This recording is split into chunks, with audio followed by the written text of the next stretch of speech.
প্রিয় দর্শক, সাজ্জাদ কাদিরের শুভেচ্ছা নিন।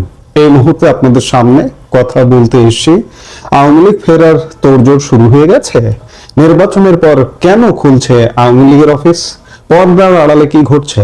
আমি গতকালকে একটু হতাশার কথা শুনিয়েছিলাম আপনাদেরকে যে 1.5 বছর হয়ে গেছে আওয়ামী লীগের কোনো নেতৃত্বের নির্দেশনা নেই, আসলে সুস্পষ্ট কোনো নেতৃত্ব নেই, আওয়ামী লীগের কার্যক্রমের কোনো সন্তুষ্টি নেই, সাধারণ নেতাকর্মীরাও সন্তুষ্ট নয় আওয়ামী লীগের কার্যক্রমে।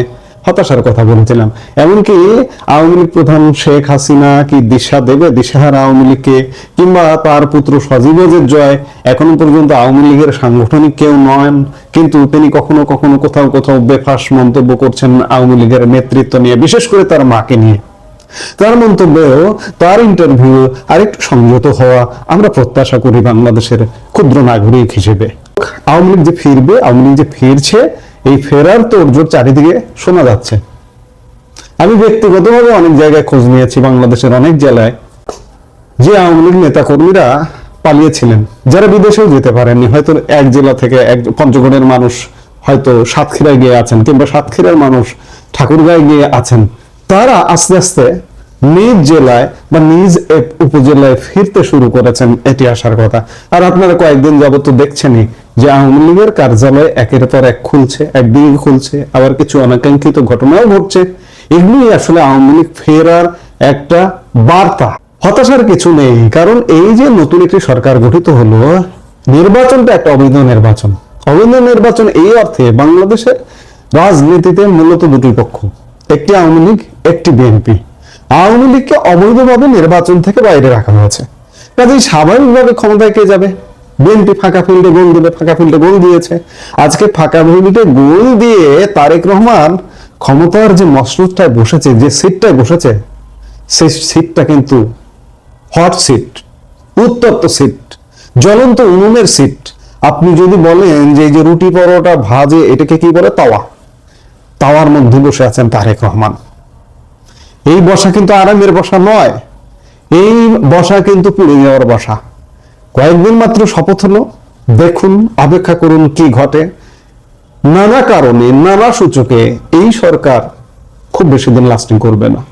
প্রাথমিক একটা জয় হয়েছে যে ইউনূসের মতো একটা দেশবিরোধী সরকার পতন হয়েছে, এই জন্য মানুষের মধ্যে একটা স্বস্তির নিঃশ্বাস। কিন্তু ইউনূস যে জ্বলন্ত উনুন করে দিয়ে গেছে বাংলাদেশকে, কিংবা ইউনূস যে সিটটায় বসেছেন, সেই সিটটায় আজকে তারেক রহমান বসছেন, হট সিট বানিয়ে দিয়ে গেছেন, এর উত্তাপ সহ্য করাই কঠিন হবে।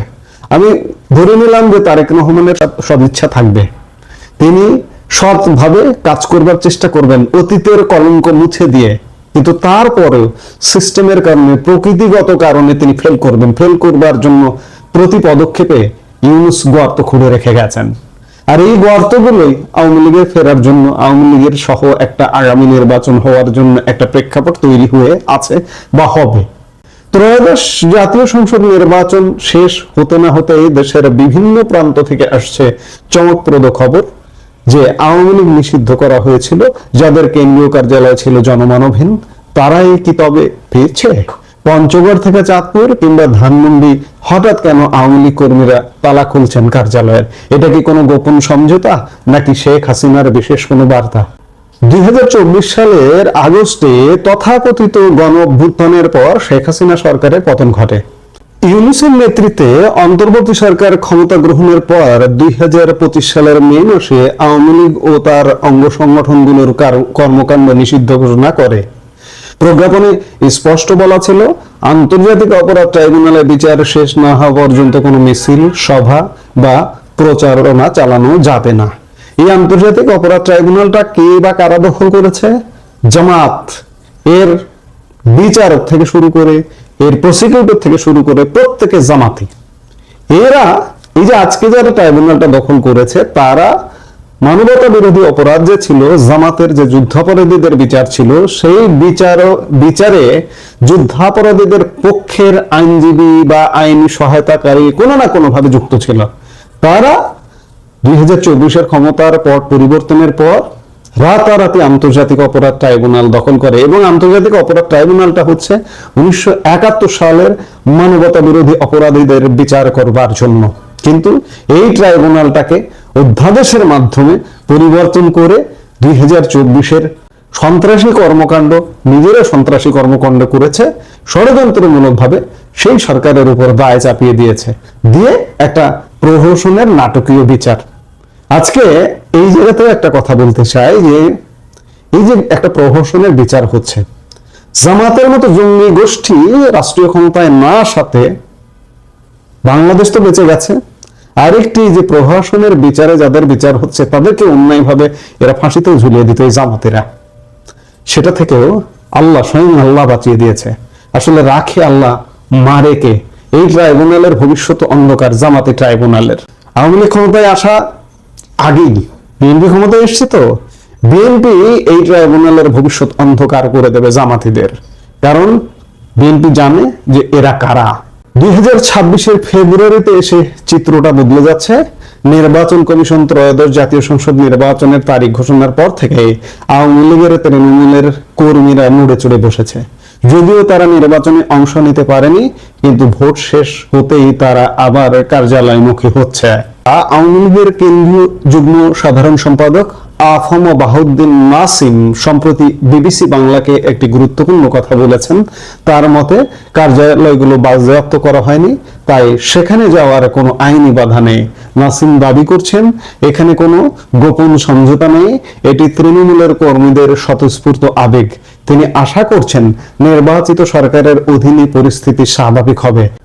ছাত্রলীগের একজন কর্মী রিহান সর্দার নামে একজন বিবিসি বাংলার সঙ্গে কথা বলেছেন। রিহান সর্দারের বক্তব্য এখানে অত্যন্ত তাৎপর্যপূর্ণ। তিনি দাবি করেছেন স্বয়ং শেখ হাসিনার কাছ থেকে তারা একটি বার্তা পেয়েছেন। বার্তাটি ছিল সারা দেশে যারা যেখানে সম্ভব দলীয় কার্যালয়ে যান। দলীয় সূত্রগুলো বলছে শেখ হাসিনা বিভিন্ন অ্যাপ ব্যবহার করে নিয়মিত তৃণমূলের সাথে যোগাযোগ রাখছেন। এই যে বিচ্ছিন্নভাবে ঝটিকা মিছিল বা কার্যালয় পরিষ্কারের কাজ চলছে, এর সুতা কি তবে সরাসরি দিল্লি থেকে নাড়ানো হচ্ছে?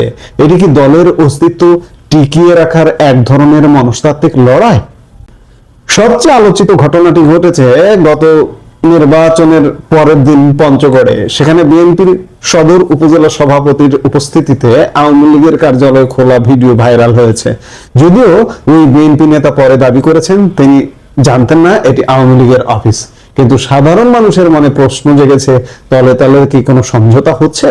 চাঁদপুর, ঠাকুরগাঁও, সাতক্ষীরা, বরগুনা এবং পটুয়াখালীর চিত্র একই। কর্মীরা কার্যালয় পরিষ্কার করছেন, স্লোগান দিচ্ছেন, তবে মুদ্রার উল্টো পিঠও আছে।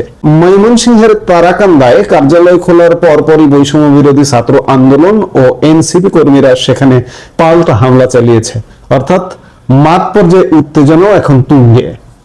বিবিসি বাংলার প্রতিবেদনে একটি চাঞ্চল্যকর তথ্য উঠে এসেছে। নির্বাচনের আগে অনেক জায়গায় বিএনপি বা জামাতের প্রভাবশালী নেতারা আওয়ামী লীগের স্থানীয় নেতাদের সাথে যোগাযোগ করেছেন। ভোটের সমর্থন বা এলাকায় শান্ত রাখার স্বার্থে আওয়ামী লীগ নেতাদের আশ্বাস দেওয়া হয়েছিল যে নির্বাচনের পর তাদের কার্যালয় খুলতে বাধা দেওয়া হবে না। রাজনৈতিক বিশ্লেষকরা মনে করছেন নির্বাচিত সরকার আসার পর তারা চাইছে একটি স্থিতিশীল পরিবেশ, আর আওয়ামী লীগের মতো একটি বিশাল কর্মী বাহিনীকে সম্পূর্ণ বাইরে রেখে স্থিতিশীলতা বজায় রাখা কঠিন। এই ধারণা থেকেই হয়তো স্থানীয় পর্যায়ে কিছু শৈথিল্য দেখানো হচ্ছে। তবে এই আশ্বাস অনেক সময় দলীয় কোন্দলের কারণে টেকসই হচ্ছে না। বারবার একটা স্থিতিশীল দেশ, স্থিতিশীল সমাজ গড়বার একটা আলাপ হচ্ছে, কিন্তু সত্যিকার অর্থে আওয়ামী লীগের অর্ধেক মানুষকে বাদ রেখে স্থিতিশীল সমাজ গড়া কিভাবে সম্ভব? আমি বারবারই বলেছি, এর আগেও বলেছি, তারেক রহমান প্রধানমন্ত্রী হিসেবে দায়িত্ব নিয়েছেন। তিনি যেভাবেই দায়িত্ব নিন, পেছনের দরজা দিয়ে হোক আর যেভাবেই হোক না কেন, একটা অবৈধ নির্বাচনের মাধ্যমে হোক আর পাতানো নির্বাচনের মাধ্যমে হোক না কেন, তিনি এখন প্রধানমন্ত্রী। তার কাজ, তিনি যদি, আমি শুরুতেই যে বললাম, তার যে সিটটা হট সিট, এই সিটে বসে থাকা কিন্তু কঠিন ব্যাপার। এই সিটে বসে থাকতে হলে দেশ, রাষ্ট্র, সমাজে স্থিতিশীলতা আসতে হবে। আর স্থিতিশীলতা আসতে হলে আওয়ামী লীগের সাথে যদি মুখোমুখি সাংঘর্ষিক অবস্থায় থাকেন, তাহলে কোনোভাবেই স্থিতিশীলতা সম্ভব নয়।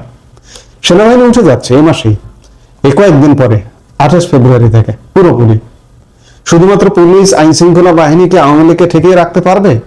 28 ফেব্রুয়ারির পরেই দেখুন না কেন, মার্চ মাস থেকেই দেখুন না কেন কি ঘটে বাংলাদেশে। কাজেই তার আগে যদি তারেক রহমান আওয়ামী লীগের প্রতি নমনীয় হয়, আওয়ামী লীগের রাজনীতি ওপেন করে দেয়, তাহলে আওয়ামী লীগ হয়তো জ্বালাও পোড়াও ধ্বংসাত্মক অস্থিতিশীল পরিস্থিতি এখনই তৈরি করবে না। তবে যদি বাধা দেওয়া হয় তাদের কার্যক্রমে, তাহলে কিন্তু এই পরিস্থিতি কিন্তু ঘোলাটে হতে বাধ্য। রাজনৈতিক স্থিতিশীলতার স্বার্থে আওয়ামী লীগের স্বাভাবিক কর্মকাণ্ডে ফেরার সুযোগ ইতিবাচক হতে পারে। আওয়ামী লীগ অন্তর্বর্তী সরকারকে অবৈধ বললেও নির্বাচিত সরকারকে এখনো পর্যন্ত প্রত্যাখ্যান করেনি। এমনকি আওয়ামী লীগ নেতারাও কিন্তু এই নতুন সরকারের কাছে আশাবাদ ব্যক্ত করেছেন।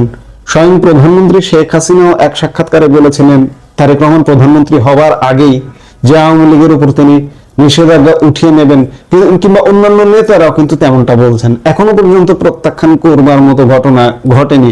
আওয়ামী লীগ সত্যিকার অর্থে পরিস্থিতি পর্যবেক্ষণ করছে। এটি একটি আওয়ামী লীগের অবশ্যই কৌশলী অবস্থান। তারা হয়তো ভাবছে নির্বাচিত সরকারের অধীনে তাদের রাজনৈতিক পুনর্বাসন সম্ভব। আওয়ামী লীগের এই কার্যালয় খোলার চেষ্টা কি তাদের রাজনীতিতে ফেরার চূড়ান্ত মহড়া? বাস্তবতা হলো দেশের অনেক জায়গায় এখনো পর্যন্ত জুলাই আন্দোলনের যে ষড়যন্ত্রকারীরা বলুন, এই যে বৈষম্য বলুন, আর জামাতি বলুন, আর শিবির বলুন, তারা কিন্তু এখনো পর্যন্ত রয়ে গেছে। যার প্রমাণ বিভিন্ন জায়গায় পাল্টা হামলা হচ্ছে এবং তারা হামলা করছে। এই যে বৈষম্য বলুন বা এই এনসিপি বলুন বা জামাত শিবির কিন্তু এখনো পর্যন্ত আওয়ামী লীগের কার্যালয় একদিকে খোলা হচ্ছে আর একদিকে গিয়ে আগুন দিচ্ছে। দু একটা জায়গায় এমন বিচ্ছিন্ন ঘটনা ঘটেছে। তবে রাজনৈতিক সমীকরণে স্থায়ী শত্রু বা স্থায়ী মিত্র বলে কিছু নেই। পঞ্চগড়ের সেই ভিডিও কিংবা বিএনপি নেতাদের মৌন সম্মতি কি নতুন কোন রাজনৈতিক বাস্তবতার ইঙ্গিত দিচ্ছে? সময় এবং নির্বাচিত সরকারের পদক্ষেপে বলে দেবে আওয়ামী লীগের ভবিষ্যৎ ঠিকানা কোথায়। ভবিষ্যৎ ঠিকানা যে ইতিবাচক তাতে কোনো সন্দেহ নাই। আমরা দেখতে থাকি, অপেক্ষা করতে থাকি সামনের দিনগুলোতে কি ঘটছে, নিশ্চয়ই আমরা দেখব। এই মুহূর্তে এ পর্যন্ত। সবাই ভালো থাকুন, সুস্থ থাকুন। আমাদের ভিডিওগুলো নিয়মিত পেতে সাবস্ক্রাইব করুন Sajjad Kadir and the legends YouTube channel এবং লাইক, কমেন্ট, শেয়ার করে সাথে থাকুন।